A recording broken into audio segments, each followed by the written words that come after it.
अपने बच्चों का पालन ऐसे करो कि आपके बच्चे अपने बच्चों को आपकी कहानी बड़े गर्व से सुनाएं। नमस्कार, मैं Vivek Bindra, founder and CEO बड़ा बिजनेस.com। आज बात करेंगे बच्चों को काबिल बनाने का सबसे बड़ा रहस्य। और वो क्या है सबसे बड़ा रहस्य? पेरेंटिंग की बात करेंगे। आज ऐसे टिप्स दूंगा, हिल जाएंगे। अभिमन्यु को चक्रव्यूह भेदने की सारी कला मां के गर्भ में ही सीखने का अवसर मिल गया था। प्रहलाद 5 साल से कम उम्र के अंदर सारे शास्त्र सीख गए थे। होलिका का दहन हो गया, लेकिन प्रहलाद का दहन नहीं हुआ। होलिका, जिसको आग में ना जलने का वरदान था, वो भी जल गई। पेरेंट्स वो पहले, they are first looking glass of their children. So to be in your child's memory, बच्चों की मेमोरी में रहने के लिए आपको उनके जीवन में रहना पड़ेगा। सबसे पहले कितने भी झगड़े हो माता पिता के आपस में निपटा देने चाहिए। पेरेंटिंग है, मदरिंग फादरिंग नहीं है। मदर अकेले फादर अकेले नहीं, पेरेंटिंग दोनों चाहिए है। नुकसान बड़ा हो जाता है, वरना 1 साल तक बोलना और चलना सिखाते हो छोटे बच्चे को। आप 1 साल तक उसको बोलना चलना सिखाते हो, बोलो बोलो बेटा बोलो, सीखता है। और उसके बाद आगे कई साल तक आप उसको बोलते हो चुप बैठो चुप बैठो चुप बैठो चुप बैठो। बोलना भी बंद, चलना भी बंद, चुप बैठो चुप बैठो चुप बैठो। तो क्यों सिखाया 1 साल तक बोलो चलो, अब बोल रहे हो चुप बैठो। बच्चों को यह मत सिखाओ कि वो क्या सोचे, ये सिखाओ कि वो कैसे सोचे। Because a badly parented child is a lost child. परवरिश की परख जो होगी ना आपकी, वो इस बात से होएगी कि बुढ़ापे में वो आपका कितना साथ देने वाले हैं। खराब परवरिश के कारण उसके सोशल स्किल वो खत्म हो जाते हैं, अनरिलायबल हो जाता है, अनस्टेबल, केयरलेस बच्चा होता है, आर्ग्यूमेंटेटिव होता है। आपका बच्चा रिजिड हो गया, जिद्दी है, रूड है, इनडिसिप्लिन्ड है, एंटी सोशल बिहेवियर हो रहा है, उसका अकेलापन महसूस करता है, कभी कभी पेसिमिस्टिक है, सेल्फ डिफीटिंग थॉट्स आते हैं, सीक्रेटिव है, बताता नहीं बातें अपनी, छुपाता है आपसे, सब कुछ छुपाता है, आपको दोस्त नहीं समझता, उसके अंदर फियर ऑफ फेलियर है। ये सब क्यों है? अगर आपकी पेरेंटिंग कमजोर है तो यही नुकसान होंगे। बच्चे बड़ों की बात सुनने में अच्छे नहीं होते, वो बड़ों को कॉपी करने में ज्यादा अच्छे होते हैं। भगवद गीता में कृष्ण ने कहा है, यद यद आचरति श्रेष्ठ तत्तद एव तरुजना। यद यद तत्तद, जैसा जैसा वैसा वैसा। मेरी बात समझिएगा, जैसा जैसा फादर कहेगा वैसा वैसा बच्चा नहीं करेगा, पर जैसा जैसा फादर करेगा वैसा वैसा बच्चा अपने आप करेगा। क्या मतलब हुआ? अगर आप बोलोगे तो नहीं मानेगा, आप करोगे तो अपने आप करेगा। इसका मतलब बच्चे कॉपी करना जानते, सुनना नहीं जानते। आप उन्हें इंस्ट्रक्शन मत दो, इंस्पिरेशन क्रिएट करो, वो अपने आप करेंगे। जैसा जैसा लीडर कहेगा वैसा वैसा फॉलोअर नहीं करेगा, लेकिन जैसा जैसा लीडर करेगा वैसा वैसा फॉलोअर अपने आप करेगा। और यही माता पिता और बच्चों के साथ भी होता है। एक बात समझिए कि greatest mark of parent is how they treat their child when no one is looking. जब कोई नहीं देख रहा हो, आप अपने बच्चों को कैसे डील करते हैं। 3 F याद रखिएगा। फर्म रहिए बच्चों के साथ, जो काम की बात है उस पर टिके रहिए, फेयर रहिए, जबरदस्ती सजा मत दीजिए, और फ्रेंडली भी रहिए, ताकि कभी सजा देनी भी पड़ जाए तो मित्रवत व्यवहार बना रहे आपका उसके साथ में। टेक्निकली ना 4 प्रकार के माता पिता होते हैं, मेरी बात को समझना। एक होते हैं अथॉरिटेरियन, जैसा बोला वैसा कर, जितना बोला उतना कर, ये अथॉरिटी है। एक होता है डेमोक्रेटिक, मिल बांट करके बात करते हैं, बच्चों की सुनते हैं। पहले के ज़माने में अथॉरिटेरियन चलता था, आजकल डेमोक्रेटिक ज़्यादा ठीक रहता है। डेमोक्रेटिक मतलब बच्चों को इन्वॉल्व करें, उनको इन्फॉर्म ना करें, बच्चों के साथ मिलकर चर्चा करें, उनके साथ समय बिताएं, उनकी भी सुने, अपनी भी सुनाएं। और एक और होते हैं परमिसिव, तेरा जो मन करता है कर ले, उसको जो चाहिए उसको दिला दिया, उसको जैसा गिफ्ट चाहिए उसको वैसा दे दिया, जो गाड़ी बाइक मांगता तुरंत दे दिया, जो मोबाइल चाहिए तुरंत दे दिया। परमिसिव, कोई मतलब ही नहीं है। लेकिन इससे भी ज़्यादा खराब है निग्लेक्टफुल, अनइन्वॉल्व। वो क्या है? बच्चा क्या कर रहा है, किससे दोस्ती कर रहा है, किसके साथ उठता बैठता है, कोई जानकारी नहीं है, कंप्लीटली नेग्लेक्ट कर रहे हैं। आप कौन है? अथॉरिटेरियन है, जितना बोला उतना कर। डेमोक्रेटिक है, मिल बांट के रिश्ता बनाते हैं। परमिसिव है, जो करना है कर। नेग्लेक्टफुल, पता ही नहीं है कि क्या कर रहा है वो। तो 4 में से सबसे अच्छा है डेमोक्रेटिक पेरेंट होना। बिकॉज आप नहीं तो बच्चा बर्बाद हो जाता है, वो झूठ बोलना शुरू कर देता है। और अगर वो ज्यादा झूठ बोल रहा है, इसका मतलब आपने बहुत रिएक्ट किया था उसकी पुरानी गलतियों के ऊपर, और फिर वो सीक्रेटिव हो जाता है और अपनी बातें नहीं बताता। मैदान में हारा हुआ इंसान तो जीत सकता है, लेकिन मन से हारा हुआ इंसान कभी नहीं जीत सकता। तो मन से ना हारे बच्चा। अब सुनिए पेरेंटिंग के असली टिप्स। पहला टिप, इनकरेज करिए अपने बच्चे को, वो बचपन से इनोवेटिव थॉट प्रोसेस बिल्ड करें। उसको ऐसे प्रश्न पूछिए कि वो इनोवेशन बिल्ड कर सके। दूसरा, उसके साथ बैठ के किताबें पढ़िए और अच्छे वीडियोस देखिए। ये नहीं उसको बता दिया, उसके साथ बैठिए, खुद भी पढ़िए, चर्चा करिए उसके साथ में। तीसरा, कुछ क्वेश्चनिंग का आपस में फॉर्मेट बिल्ड करिए, म्यूचुअल क्वेश्चनिंग, कुछ वो आपसे पूछे, कुछ आप उससे पूछो, और खास तौर से आप उससे पूछो, वो आंसर करे, ज़्यादा बोलेगा, रिलेशनशिप बनेगा। प्ले विद योर चाइल्ड, उसके साथ खेलिए, फ्रेंडशिप इज द की। उसकी दोस्ती हो गई तो आपसे कभी मन नहीं चुराएगा। अगला मेरा पॉइंट है बजटिंग।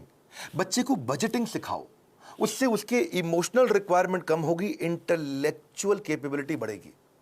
बजटिंग का मतलब क्या हुआ, आप उसको बता सकते हो कि भाई तुम्हें 500 रुपया हफ्ता दूंगा, उदाहरण है, आप अपनी कैपेसिटी के हिसाब से डिसाइड कर लो। 500 रुपया हफ्ता मतलब 2000 रुपया महीना मिलेगा तुमको। अब तुम्हें कोई गेम खरीदनी है, कोई खिलौना खरीदना है, बहुत इच्छा कर रही है, लेकिन तुम्हारे बजट में नहीं आता, तो तुम एक महीना रुको, अगले महीने जब तुम्हारे पास 2000 की जगह 4000 हो जाएंगे तब खरीद लेना। अगर वो 6000 का है तो 3 महीना रुको, 3 महीने बाद खरीद लेना, पैसा इकट्ठा करो। इससे वो अपनी इमोशनल डिजायर्स को रेगुलेट करना सीख पाएगा। उसको बचपन से आपने थोड़ा थोड़ा फाइनेंस सिखा दिया, वो बचपन में ही कैलकुलेटर लेकर के समझने लग जाएगा, हिसाब लगाने लग जाएगा। उसको लर्निंग, स्पीकिंग, रीडिंग, राइटिंग, इसको बोलते हैं LSRW, इसकी प्रैक्टिस कराओ।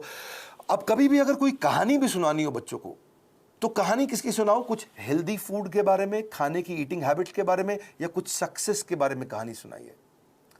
क्वेश्चन आंसर की टेक्निक बहुत काम आती है। उसको सिनेरियोज देकर के क्वेश्चंस करो कि अगर ऐसा हो तो क्या करना चाहिए, ऐसी परिस्थिति में क्या करना चाहिए, तो वो सोचेगा।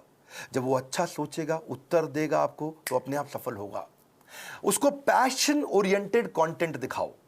उसका वीडियो गेम खेलने का मन करता है, उसके अंदर देखो स्किल क्या है, उस स्किल के हिसाब के वीडियोज उसके साथ बैठ के देखो, उस स्किल के हिसाब के उसको स्किल की ट्रेनिंग भी दिलाओ।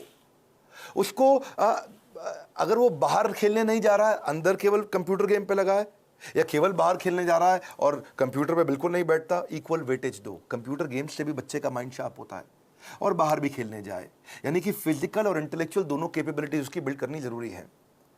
आप उसको अलग अलग सिनेरियो के जब क्वेश्चंस करते हो ना, तो उसमें रिस्क और फेलियर को भी थोड़ा थोड़ा आने दो उसकी लाइफ में। थोड़ा स्मॉल रिस्क, स्मॉल फेलियर आने दो, तभी बाउंस बैक करना सीखेगा। उससे वो प्रॉब्लम सॉल्व करनी सीखेगा, और problem solving is a game changer. मेरा एक इंपॉर्टेंट सजेशन है, अपने बच्चे के साथ में मोटिवेशनल कंटेंट बैठ करके कंज्यूम करें, यानी इससे उसका कैन डू एटीट्यूड बढ़ेगा। मैं भी कर सकता हूं। मोटिवेशनल कंटेंट के लिए जो भी अच्छे वीडियोस हैं, केवल मैं मेरे वीडियोस नहीं बोलता हूं, कई प्रकार की इंस्पिरेशनल स्टोरी बेस्ड वीडियोस आते हैं, कई एनिमेटेड वीडियोस होते हैं। उसके साथ बैठो, देखो, उससे पूछो आपने क्या सीखा, फिर आप बताओ आपने खुद क्या सीखा, फिर वो बताए उसने क्या सीखा। तो इससे उसके अंदर कैन डू एटीट्यूड बिल्ड होगा, और हो सके तो थोड़ा ऑर्गेनाइज करने में उसकी मदद करो। उसके साथ बैठ करके देखो, अपने आप बच्चा ऑर्गेनाइज कभी नहीं होगा।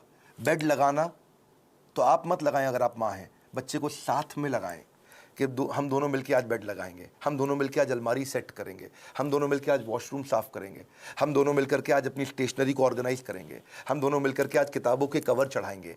और उसके बाद धीरे धीरे आप उसको बोले अब तुम करके दिखाओ, पहले आप करो और वो करे साथ में, फिर उसके बाद उसको बोलो अब तुम अकेले करके दिखाओ मुझको।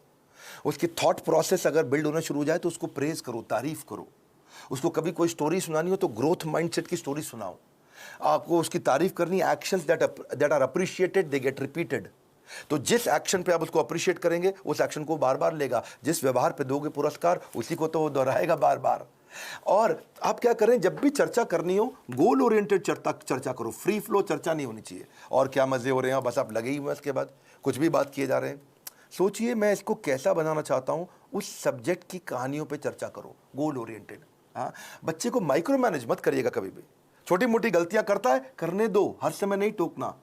आप पॉजिटिव साइड बिल्ड करिए, नेगेटिव साइड अपने आप चली जाएगी। नेगेटिव साइड को मना करोगे कभी नहीं जाएगी। तो इसलिए पॉजिटिव सोल्यूशन ओरिएंटेड क्वेश्चन पूछो। अगर वो कोई गलती कर भी देता है, बताओ मत तूने ये गलत किया, उससे पूछो इसको और अच्छे से कैसे कर सकते थे बेटा, इससे अच्छा तरीका क्या है, ये क्या है, पॉजिटिव सोल्यूशन ओरिएंटेड क्वेश्चन। बेटा आपको क्या लगता है सबसे इंटेलिजेंट बच्चे इसको कैसे हैंडल करते, बेटा आपको क्या लगता है सबसे अच्छा तरीका इसको करने का क्या हो सकता है। तो वो बेचारा कंपल्शन में आपको सही आंसर देगा। जब वो बार बार सही आंसर देगा, बार बार सही आंसर देगा, तो उसके संस्कारों में बैठना शुरू हो जाएगा, और धीरे धीरे वो वैसे ही प्रैक्टिस में भी आ जाएगा उसके। इसके बाद इसी का तरीका, इसी को बोलते हैं इन्वॉल्विंग पेरेंट बनना, इन्फॉर्मिंग पेरेंट नहीं बनना है आपको। और तभी आप उसके सोशल स्किल और इमोशनल लर्निंग्स बिल्ड कर सकोगे। जो मैंने बजटिंग बताया था, मुझको याद आया, इससे उसकी इमोशनल ग्रेटिफिकेशन को आप डिले भी कर सकते हो। इमोशनल ग्रेटिफिकेशन डिले होगी तो बच्चा कहां से कहां पहुंच जाएगा। आप रूटीन बनाने का प्रैक्टिस करिए, पहले खुद का रूटीन बनाइए, तभी बच्चे का बनेगा। ये नहीं कि आप आजकल वर्क फ्रॉम होम में बिस्तरे पे पड़े हुए हैं तो बच्चा भी ऐसे ही लेटा रहेगा, बैठेगा, अपनी क्लास नहीं अटेंड करेगा वो। तो और क्योंकि आप स्ट्रगल करते हो रूटीन फॉलो करने में और वो भी ये स्ट्रगल करने लग गया, तो पूरा परिवार आगे बढ़ेगा, इंप्रूव करेगा। उसको अगर और स्टोरी सुनानी हो, जैसे मैं स्टोरी की बात बार बार कर रहा हूं, तो डिसिप्लिन की स्टोरी सुनाओ। और अगर वो डिसिप्लिन नहीं है तो चिल्लाओ मत, डिसिप्लिन की कहानी सुनाओ, तभी धीरे धीरे इंप्रूव करेगा बच्चा। अगर आपने उसको बोला ना, बेटा सॉरी बोलो, आंटी को सॉरी बोलो, बेटा तुम गलत कर रहे हो सॉरी बोलो, सॉरी बोलो, समझ नहीं आ रहा मैं कह रही हूं सॉरी बोलो, बड़ा बेकार बदतमीज बच्चा, सॉरी बोलो। तो वो क्या करेगा, उसको लगेगा सॉरी बोल दूंगा बच जाऊंगा, अच्छा सॉरी, उसको लगा ले मम्मी चुप हो गई, ठीक है आगे से मत करना। अब वो चला गया, उसको लगा देखो जल्दी बच के निकल गया मैं, सॉरी बोलो सॉरी बोलो सॉरी बोलो, कुछ नहीं होगा, सॉरी सोचो, सॉरी सोचो। डीलिंग ठीक नहीं करनी है, फीलिंग ठीक करनी है, कंटेंट ठीक नहीं करना है, इंटेंट ठीक करना है। फ्रूट्स बाद में मिलेंगे, पहले रूट्स चाहिए आपको। तो डिसिप्लिन की स्टोरी सुनाइए उसको, ताकि वो थॉट प्रोसेस बिल्ड हो जाए। पब्लिक में उसकी बेइज्जती कभी मत करो, आपको पब्लिक में उसकी तारीफ करो, बेइज्जती कभी करनी है, या बेइज्जती मतलब थोड़ा करेक्शन भी देना है तो प्राइवेट में करो, अकेले में करो। क्योंकि कंपेयर, कंप्लेन, क्रिटिसाइज ये कैंसर है, रिकॉग्नाइज, रिफॉर्म, रेक्टिफाई यही उसको ग्रोथ देगा। बात समझिए कि आप उसका नेचर बदल ही नहीं सकते, आपको नेचर बिल्ड करना है, नेचर बदलना नहीं है, नेचर डेवलप करना है आपको। कभी परेशान हो तो उसको हक करो, उसको पॉजिटिव टच दो अपना, तभी बात बनेगी आपकी। उसको नए नए प्रकार के स्किल सेट सिखाओ। आजकल तो कोडिंग बचपन से बच्चों को सिखा रहे हैं, 5 साल का बच्चा भी आजकल मोबाइल ऐप बनाने की तैयारी कर रहा है। Code academy, white hat junior, code monkey, code Avengers, ये बहुत सारी अपॉर्चुनिटीज है जहां से आप बच्चे को कोडिंग सिखा सकते हैं। उसकी सेल्फ एस्टीम की बकेट को आप भर पाओगे इससे। एक्चुअली सेल्फ एस्टीम से याद आया, एक होता है इमोशनल कप।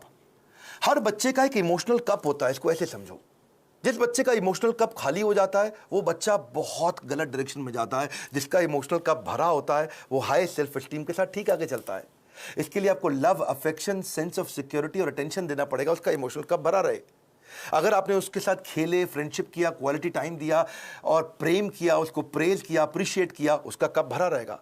लेकिन अगर आप उसको पब्लिक में बेइज्जती किया, क्रिटिसाइज किया, एब्यूज किया, निगलेक्ट किया, उसका ह्यूमिलिएशन किया, उसको पनिशमेंट दिया बिना किसी रीजन के, वो अकेलापन महसूस करता है, फेलियर महसूस करता है, रिजेक्टेड महसूस करता है, उसका इमोशनल कप खाली हो जाएगा बिल्कुल। और फिर वो इमोशनल कप भरने के लिए कहीं बाहर जाएगा, किसी और के पास जाएगा, गलत दोस्तों के पास जाएगा, गलत जगह पे जाएगा, गलत वेबसाइट्स खोलेगा, वो लोगों से अपने इमोशनल कप को भरने के लिए खींचेगा तरीके, मिसबिहेव करेगा अटेंशन गेन करने के लिए, मैनिपुलेट करेगा, जेलसी हो जाएगी उसको दूसरों को देख के। आइसबर्ग देखा है आपने? आइसबर्ग को समझो आप, इससे समझ आएगी आपको बात। आइसबर्ग होता है वो बर्फ की चट्टान जो समुद्र के अंदर होती है, लेकिन 10% दिखती है, 90% पानी के नीचे होती है। आइसबर्ग में पानी के नीचे बहुत बर्फ है, वो दिखती नहीं है, दिखती 10% है, खाली ऊपर ऊपर। बच्चों की जिंदगी भी ऐसी आइसबर्ग के जैसी है। अगर उनका एंगर, उनका स्क्रीमिंग, वो चिल्ला रहा है, वो कोई बात छुपा रहा है, वो वायलेंट हो गया है, अग्रेसिव हो गया है, वो रो रहा है, ये खाली 10% ऊपर दिख रहा है, इसके नीचे 90% बहुत कुछ था। उसकी एंग्जाइटी, फ्रस्ट्रेशन, उसका डिस्ट्रेस, उसका ट्रस्ट ना कर पाना, उसका फेलियर, उसका ग्रीफ, उसका अनश्योर होना, उसका स्ट्रेस में होना, अटैक्ड महसूस करना, उसका हर्ट महसूस करना, उसका वरिड, अलोन, लोनलीनेस फील करना, ये सब समुद्र के नीचे था। और समुद्र के ऊपर क्या है? थोड़ी सी बर्फ दिख रही है। आप उस बर्फ को लेकर ट्रीटमेंट कर रहे हो, जो नीचे दिखती हुई बर्फ को लेकर कर रहे हो, जो नीचे छुपी हुई बर्फ है, उसको ठीक करना है। इसलिए करेक्शन नहीं, इंस्पिरेशन। बच्चे, पता है, अगर आपको उनको सफल बनाना है, उनकी सफलता का स्कोर बोर्ड बना दो, गेमिफाई कर दो। इसको क्या बोलते हैं? Gamification of value inculcation. अगर आप उनमें संस्कार डालना चाहते हो तो गेमिफाई कर दो उसको। इसको गेम देखो, बिकॉज अगर स्कोर बोर्ड बना दोगे ना तो वो जीतना चाहेंगे। देखा आपने, क्रिकेट का स्कोर बोर्ड होता है, बास्केटबॉल का स्कोर बोर्ड होता है। जैसे स्कोर बोर्ड चालू होता है, बच्चे जल्दी खेलते हैं, एनर्जी से खेलते हैं। जब टेस्ट प्रैक्टिस मैच होता, क्रिकेट में भी पहली बॉल प्रैक्टिस बॉल फेंकते, सुना आपने? कौन खेलता है? उसने बल्ला घुमाता नहीं बच्चा, ठीक, क्या फर्क पड़ता है, आउट भी हो जाए तो भी कोई फर्क नहीं पड़ता। लेकिन जैसे ही स्कोर बोर्ड शुरू होता है, बच्चे जान लगा के खेलते हैं, अबे जीतना है अपने को, एनर्जी आ जाती है उनकी। वैसे ही आप भी कुछ इसको वैल्यू, संस्कारों को बिल्ड करने के लिए गेम क्यों नहीं बना देते? कोई टोकन लेके आओ बाजार से, उस पर 1 रुपया, 2 रुपया, 5 रुपया, 10 रुपया लिखो टोकन पे, और उनके साथ डिस्कस करो। अगर ये बिहेवियर करोगे तो तुम्हारे इस बॉक्स के अंदर मैं 2 रुपए का टोकन डालूंगी, 5 रुपए का डालूंगी, 10 रुपए का डालूंगी, या डालूंगा अगर आप पिता हैं तो। और अगर तुमने ये गलत बिहेवियर किया तो ये टोकन बाहर निकल जाएगा, तुम्हारा रोज का स्कोर बोर्ड बनेगा शाम को। अगर वो सुबह टाइम से उठा तो 2 रुपया मिला, अगर उसने ब्रश टाइम से किया तो 2 रुपया मिला। रुपया मतलब पॉइंट आपने बोला, मैं पॉइंट कह रहा हूं, उसको रुपया दें या पॉइंट दें, लेकिन बाद में उसको रिडीम करने का तरीका बना दो, है जी। अगर टाइम से होमवर्क किया तो 5 नंबर मिल गए या रुपया मिल गया। अगर आप वो समय से सोने चला गया तो 2 रुपया मिल गया। अगर वो समय से खाना खाएगा तो 7 रुपया मिल गया। अगर टेंट्रम करेगा तो काट लो, सामान फेंक रहा है इधर उधर तो काट लो, उसमें से निकाल लो, चिल्ला रहा है, गाली दे रहा है तो 7 रुपया निकाल लो। अगर मिसबिहेव कर रहा है माता पिता के साथ तो 10 रुपया निकाल लो। ओबे नहीं कर रहा आपकी बात, 7 रुपया निकाल लो। किसी को गाली देता है, थूक देता है किसी के ऊपर तो 10 रुपया निकाल लो। तो आपने तरीका निकाला। इससे क्या होगा, शुरू शुरू में तो पॉइंट के चक्कर में वो अच्छे बिहेवियर्स को प्रैक्टिस कर जाएगा, पर आने वाले समय के अंदर वो उसकी आदत बन चुकी होगी, वो उसके बिहेवियर में, उसकी प्रैक्टिस में आ चुका होगा, और फिर उसकी लाइफ से, इसको बोलते हैं गेमिफिकेशन। बच्चे को अकेला मत छोड़ो, इतना बच्चों के आंसू ना कड़वे होते हैं, उन्हें मीठा करना है आपको। उसकी जिज्ञासा गहरी होती है, उसको शांत करना है। उसका दुख बहुत तीव्र होता है, इससे उससे ले लो। उसका हृदय कोमल है, उसे कठोर मत बनाओ। Your children will become what you are, so be what you want them to be. बड़ी सिंपल सी बात है भैया। अगर आप दोनों का आपस में झगड़ा भी है पति पत्नी का, बच्चों के लिए सुलझा लो। आओ साथ में बैठो, बात करो, प्यार करो दूसरे को, ताकि बच्चे का जीवन सुरक्षित हो सके। ये फादरिंग नहीं है, मदरिंग नहीं है, ये पेरेंटिंग है। गलती किसी की भी हो, आप दोनों में से ईगो को साइड में रखो।